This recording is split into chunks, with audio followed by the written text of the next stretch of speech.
والصلاة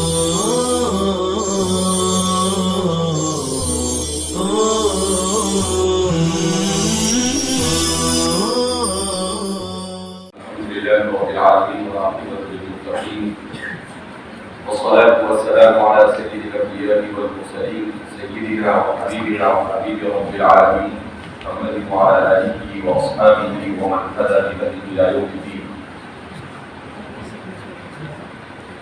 قال الله تبارك وتعالى في كتابه المجيد والفرقان الحميد: أعوذ بالله من الشيطان الرجيم بسم الله الرحمن الرحيم. ومن يؤت الحكمة فقد أوتي خيرا كثيرا. وقال النبي صلى الله عليه وسلم: من يريد الله به خيرا يفقهه في الدين.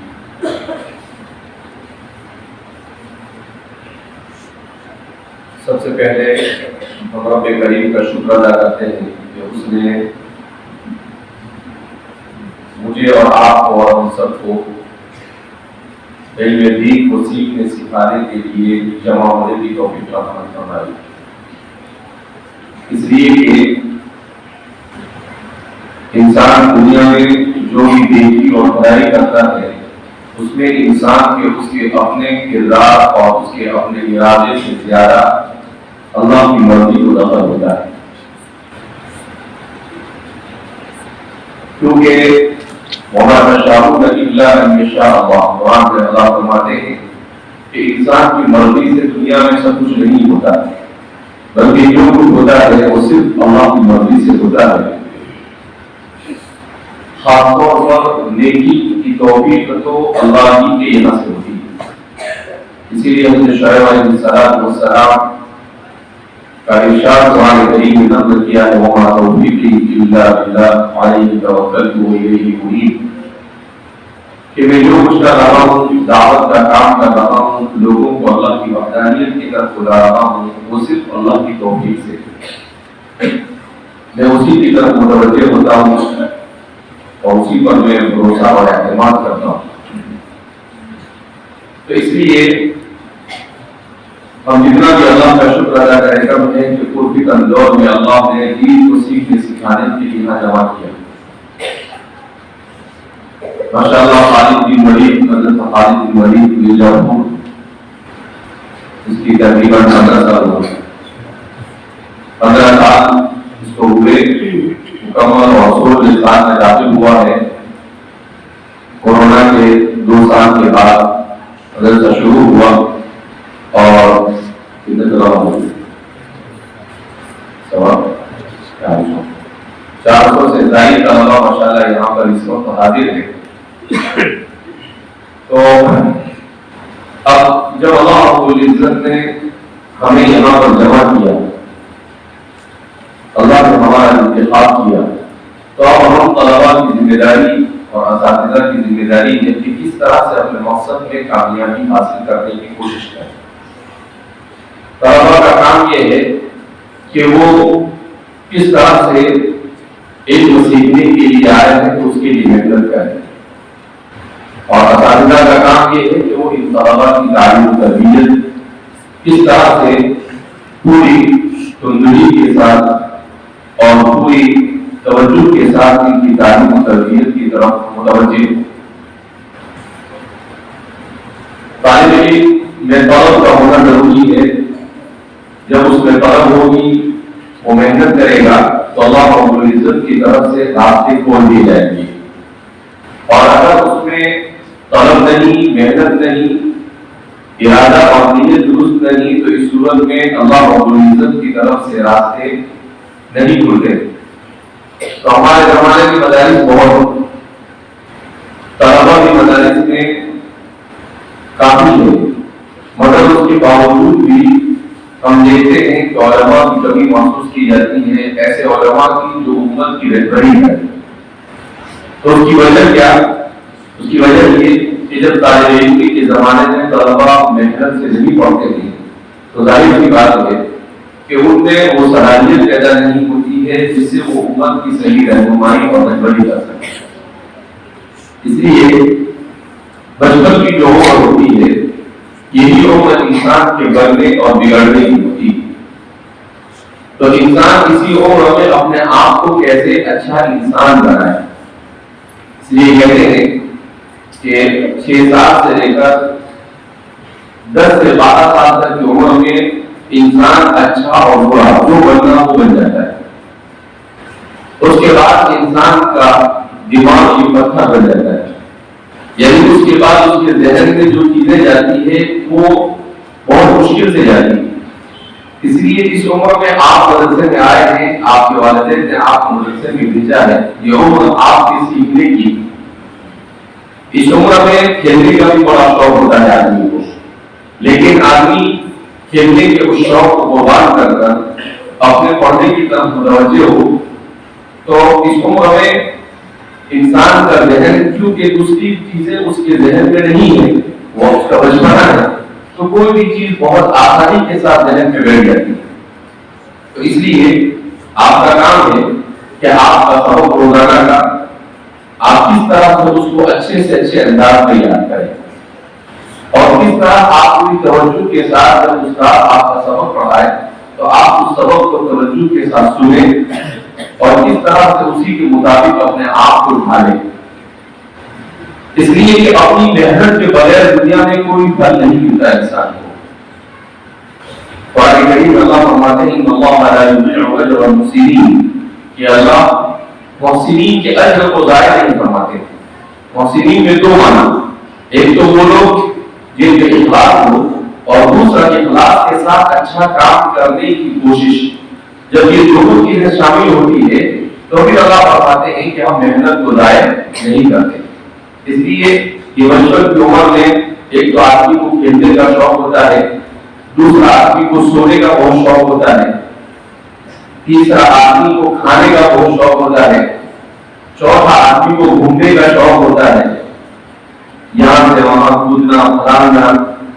تو یہ شوق تو ہے انسان کے، مگر اس پر کیسے کنٹرول کر کر اپنے آپ کو تعلیم پہ متوجہ کرے یہ ضروری. اب آپ کے دل میں آیا کہ آج پڑھنے نہیں جانا ہے اور آپ نے بہانہ نکال لیا آج تو پڑھنے جانا ہے نہیں، آج حضرت سر ہوتا ہے. اب حضرت یا ناظم صاحب کوئی بھی وہ کہاں اندر جا کر دیکھیں گے کہ صاحب میں کہاں درد ہو رہا ہے، پھر درد کر رہا.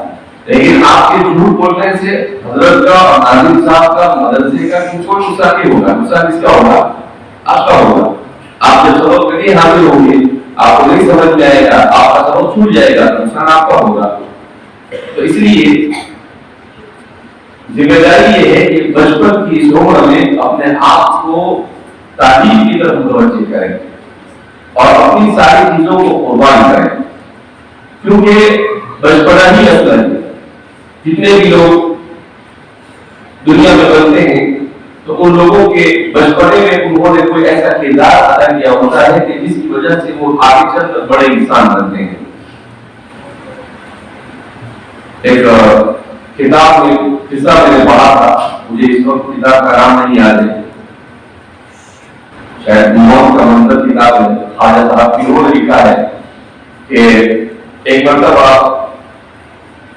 ایک بچے کو دیکھا ایک بزرگ نے کہ وہ درخت کے نیچے بیٹھ کر رو رہا اور ایسا محسوس ہوا ان کو کہ اس بچے کو رونے کی بہت عادت ہے، کیونکہ اس کے رخسار اور اس کے گال پر آنسو کے نشان پڑے ہوئے. تو اس سے نام معلوم کیا، انہیں ایسا محسوس ہوا کہ کسی اچھے خاندان سے اس کا تعلق. پھر جب اس سے پوچھا تو پتا چلا کہ وہ حضرت حسین رضی اللہ تعالیٰ عنہ کے خاندان سے تھا. تو آپ نے اس بچے سے کہا کہ بیٹا تم کیوں رو رہے ہو؟ سارے بچے کھیل رہے ہیں، ابھی جا کر کھیلو ان کے ساتھ، رو کیوں رہے ہو؟ اگر آپ کے پاس کھلونا نہیں تو میں آپ کو کھلونا دلا دیتا ہوں. 5-7 سال کا بچہ. تو اس بچے نے عجیب جواب دیا.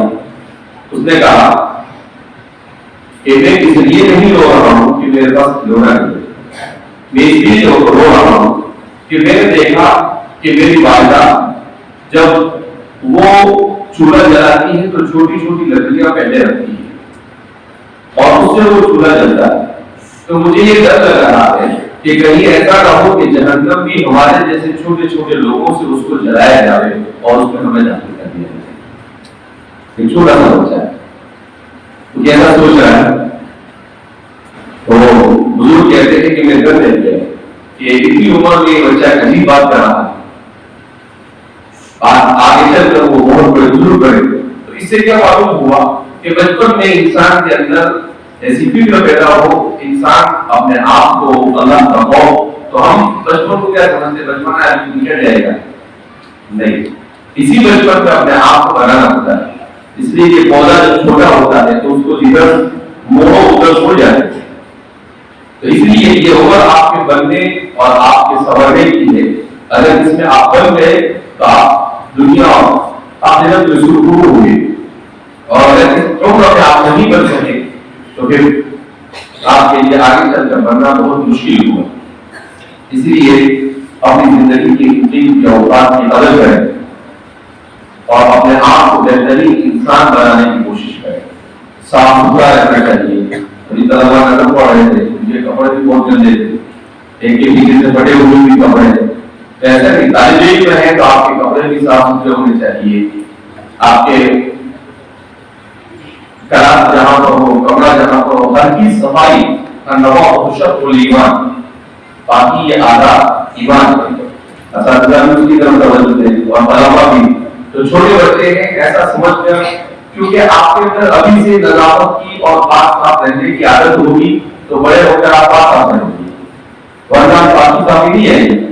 ہمارے ہندوستان میں کہیں بھی آدمی سفر میں جائے، اگر بیت اللہ میں جائے تو بڑی پریشانی، کیوں؟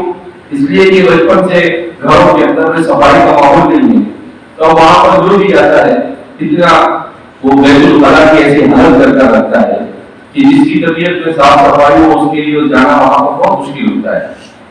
تو یہ ہمیں، آپ مدرسے میں آ گئے تو مدرسے میں یہ چیز سیکھنی چاہیے کہ بھائی کس طریقے سے صاف ستھرائی کے ساتھ ہم رہیں، ہمارا بیت الخلاء صاف رہے، کیونکہ ہر ایک جب صاف صفائی کے ساتھ رہنے کا عادی بنے گا تو ظاہر سی بات ہے اس کو صفائی کے لیے دوسرے آدمی کو لگانے کی زیادہ ضرورت پڑے گی نہیں۔ لیکن ہر آدمی کا ذہن اگر گندگی کا ہوگا تو ظاہر سی بات ہے وہ 10 بار صاف کرنے کے بعد صاف نہیں ہوگا۔ اس لیے صاف ستھرا رہنا چاہیے، صاف ستھرے کپڑے پہننے چاہیے اور کوشش کرنی چاہیے کہ سفید کپڑے پہنے، کیونکہ مرد کی زینت یہ کپڑوں سے ہے نہیں، بلکہ مرد کی زینت اس کے عمل سے۔ رنگ برنگی رنگی کپڑے یہ عورت پہنتی ہے۔ ہم لوگ 4 سبق پڑھے تھے، اس میں آتا ہے سرخ و زرد لباس برائے نسل، کہ لال اور پیلا لباس اس کے لیے ہے عورت کے واسطے۔ تو سرخ اور یعنی کلر والے کپڑے تو عورت پہنتی ہے، مرد یہ کلر والے کپڑے نہیں پہنتا ہے۔ مرد تو کیسے کپڑے پہنتا ہے؟ سفید کپڑے پہنتا ہے، کیونکہ مرد کا کمال کیا ہے؟ ليس الجمال في الأكواب تزيننا إن الجمال جمال العلم والأدب، کہ جمال اور خوبصورتی ان کپڑوں سے نہیں جن کو ہم پہنتے ہیں اور ویئر کرتے ہیں۔ ان الجمال جمال العلم والأدب، جمال تو انسان مرد اس وقت ہے جب اس میں علم ہو اور اس کی زندگی میں ادب ہو۔ ليس اليتيم من مات والده، یتیم وہ نہیں ہے جس کے والد کا انتقال ہو گیا۔ ان الیتیم یتیم العلم والادب، یتیم تو وہ ہے جو علم اور ادب سے پورا۔ تو اس لیے اپنے آپ کو بہترین آدمی بنانے کے لیے علم کے پیچھے محنت کرنا یہ بہت ضروری ہے۔ جو طلبا دنیا میں پڑھتے ہیں تو وہ اپنے اسباب کو یاد کریں، جو طلبا میں پڑھتے ہیں وہ اپنے اسباب کو یاد کریں، جو طلبا ابتدائی درجات میں پڑھتے ہیں وہ بھی اپنے اسباب کو یاد کریں اور اپنے آپ کو ایک بہترین انسان بنانے کی کوشش کریں۔ اللہ رب العزت ہم سب کے یہاں پر جمع ہونے کو قبول فرمائے، اور اللہ رب العزت آپ ہمارے تمام طلبا کو علم نافع عطا فرمائے، اور اللہ رب العزت اساتذہ کو کے درس عطا فرمائے۔ اللہ ادارے کو دین دنیا آخرت کی ترقیات سے مالامال فرمائے۔ اللہ کے سنت سے ہم سب عمل کو بھی عمل فرمائے۔ واقعی دعوانا الحمدللہ رب العالمین۔